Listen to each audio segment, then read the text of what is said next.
Market లో invest చేసి మీ డబ్బులు డబుల్ చేసుకోవాలనుకుంటున్నారా? విజయవాడలో జరిగే సుందరరామిరెడ్డి గారి లైవ్ సెమినార్ కి అటెండ్ అవ్వండి.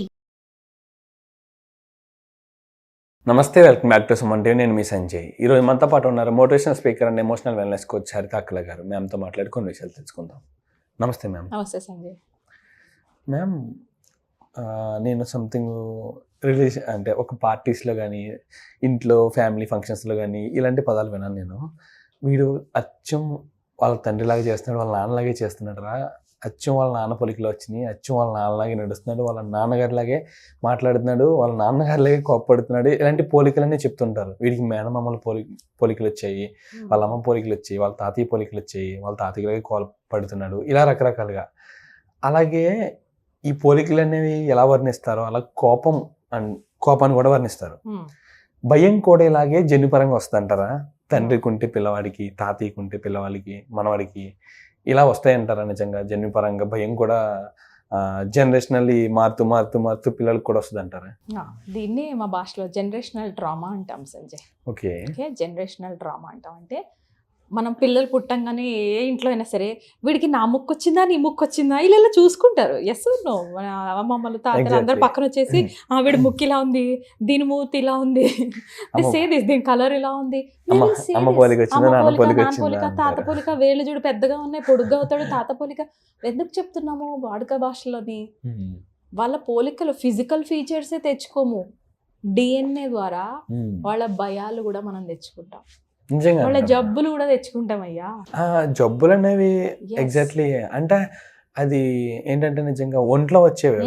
షుగర్ ఉంటే మీ పేరెంట్స్ కుందా అని అడగరా? అవును, వస్తుంది. జనరల్ గా మీ పేరెంట్స్ కుందా షుగర్? ఓకే, అంటే భయం అనేది ఒక ఫీలింగ్ కదా, ఆ ఎమోషన్ కూడా వస్తుంది. మరి ఈ ఫిజికల్ వి వెళ్తున్నాయి అని అంటేనే బ్యాక్ ఎండ్ లోని ఎమోషన్స్ ఏం లేకుండా ఇక్కడ దాకా వస్తామా? ఎమోషన్స్ నేను అందుకే ఎమోషనల్ వెల్నెస్ కోచ్ చేయను. బయట జరుగుతున్నాయి సరే, కానీ దాని వెనకాల I want to go one step behind. వెనక్కి వెళ్ళి ఇక్కడ ఏదో జరుగుతుంది, రూట్ కాజ్లో అక్కడ చేంజ్ చేస్తే బయట ఆటోమేటికల్గా చేంజ్ అవుతాయి అని ట్రై చేద్దామని వెళ్ళిన దాన్ని.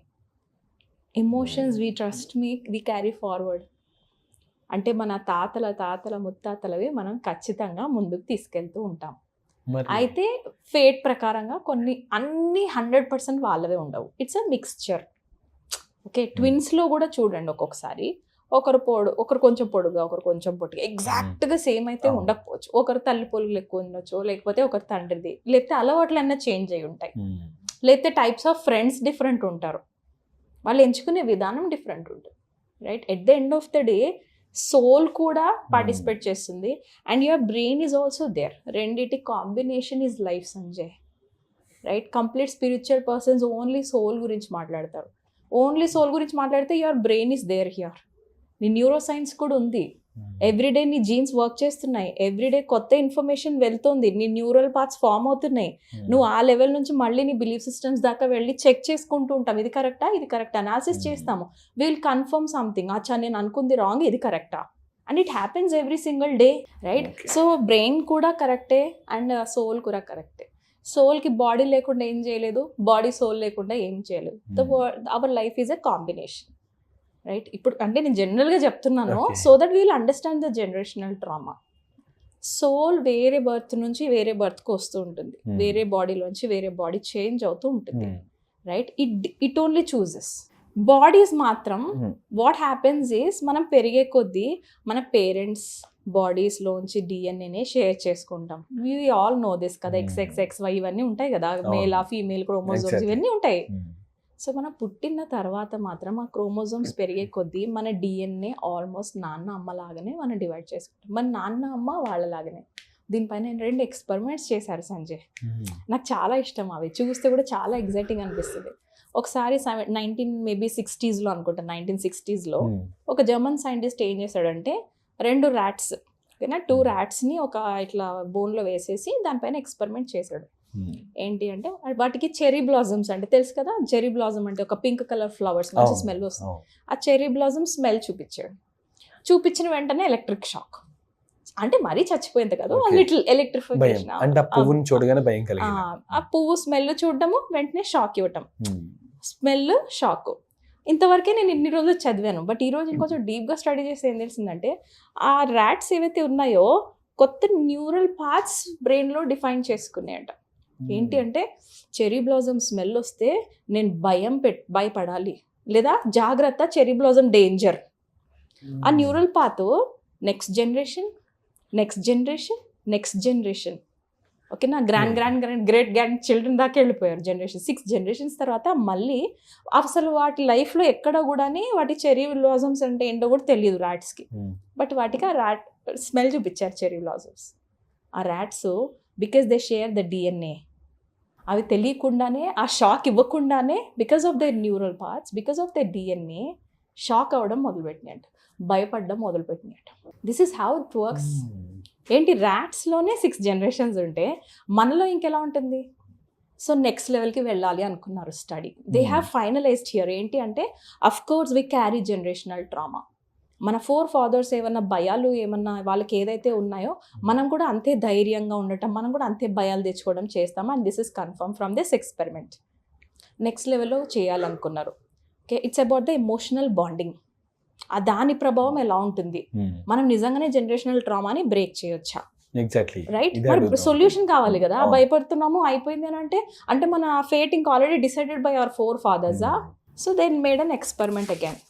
ఈసారి ఏం చేశారంటే కొన్ని ర్యాట్స్ని, ఒక 2-3 ర్యాట్స్ని తీసుకొని ఒక కేజ్లో పెట్టారు. ఓకే, ఒక బాటిల్లోనేమో మామూలు వాటర్ పెట్టారు, ఇంకొక బాటిల్ ఓపెన్ చేసి అందులో ఇది కొకేన్ వేశారు, drugged water. Normal water, drugged water. ఒకటే ర్యాట్ పెట్టారు.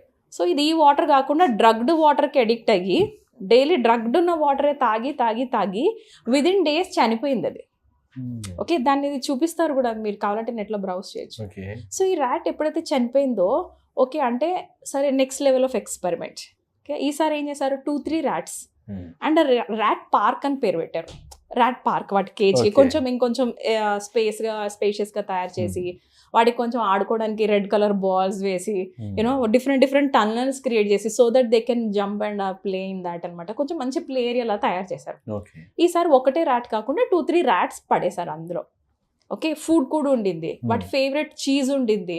And at the same time ఈ వాటర్ బాటిల్లో నార్మల్ వాటర్, ఈ వాటర్ బాటిల్లో డ్రగ్డ్ వాటర్ పెట్టారు. Okay, same as before. సరే ఈసారి మరి ర్యాట్స్ ఎలా ఉన్నాయి అంటే ఒక్క ర్యాట్ కూడా డ్రగ్డ్ వాటర్ జోలికి వెళ్ళలేదు అంట సంజయ్. వాటికి తెలిసిన ఓకే చాలా స్మాల్ అమౌంట్లో కొంచెం అలా చేసి మళ్ళీ ఇక్కడే, because they are emotionally happy when you are surrounded. ఆ ర్యాట్స్కి హ్యాపీనెస్ ఉంది because they had fun there. నచ్చిన ఫుడ్ దొరుకుతుంది, నచ్చిన ఫ్రెండ్స్ ఉన్నారు షేర్ చేసుకోవడానికి. Can you see? So they don't need drugs here. అడిక్షన్స్కి కూడా ఇది హెల్ప్ అయిందంట తెలుసా ఈ experiment. 100% when you are surrounded with people, అది కూడా నీకు నచ్చిన వాళ్ళతో, నీ ఓన్ పీపుల్ ఫ్రెండ్స్తో నేను సరౌండ్ చేసుకుంటే నువ్వు అడిక్షన్స్ వైపు పడవు. This is what they are finally concluded in this experiment. Okay ma'am, అంటే మనం ఎడిక్షన్ వైపు వెళ్ళాం సరే, నిజంగా మనకి ఎంత హ్యాపీ సిచ్యువేషన్ ఉన్నప్పుడు, చుట్టుపక్కల మన ఎంత హ్యాపీ వాతావరణం ఉన్నప్పుడు మనం అడిక్ట్ అవ్వడం అనేది జరగదు, మాకు మందు కానీ సిగరెట్ కానీ ఇలాంటి వాటికి. కానీ భయాన్ని ఎలా బ్రేక్ చేయాలి? అదే కదా, ఇదే కదా, you will not get in too much of fear.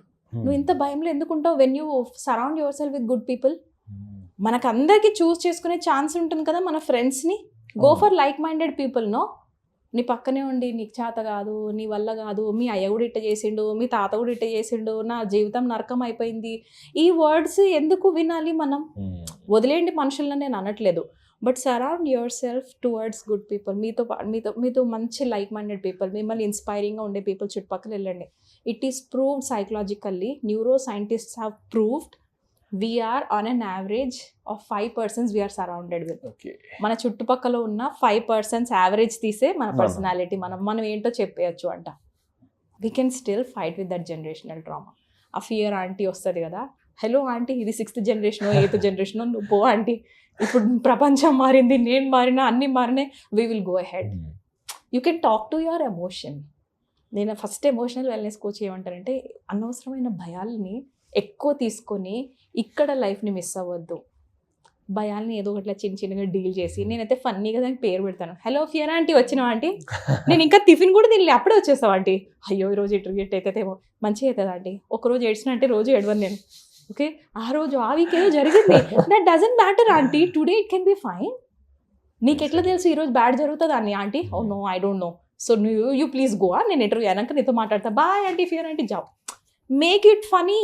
And కానీ మీరు చెప్పే వరకు తెలియదు, ఒక ఫియర్ ని కూడా ఒక వారసత్వంగా ఏదో ఆస్తులు ఇచ్చినట్టు, ఒక నిజంగా ఒక జబ్బుల్ని పంచుకున్నట్టు ఇలాగ ఫియర్ ని కూడా పంచుకుంటారని ఇప్పటివరకు తెలియదు నాకు. నిజంగా జన్యుపరంగా ఒక భయం కూడా వస్తుందని, అండ్ దీన్ని క్రాక్ చేయొచ్చు అని చెప్పారు కాబట్టి సొల్యూషన్ అనేది కూడా ఉంది. So no nothing to worry about this. And thank you ma'am, thank you very much. Thank you sir, జై.